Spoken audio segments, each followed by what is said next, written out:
এই যে আমি আজকে ফুচকা বানিয়েছি, কিন্তু এটা কিন্তু বাইরের, আর এটা আমি ঘরে বানিয়েছি। এর মধ্যে আলু, চানা, চাট মশলা, ব্ল্যাক সল্ট, ধনিয়া পাত্তি অ্যান্ড গ্রিন চিলি, ঠিক।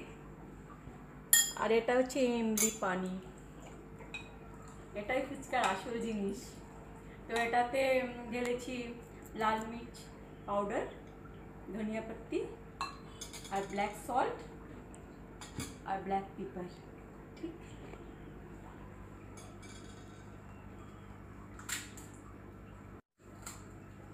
আমি গুপচুপ কাম মজা নিচ্ছি এখন, ঠিক।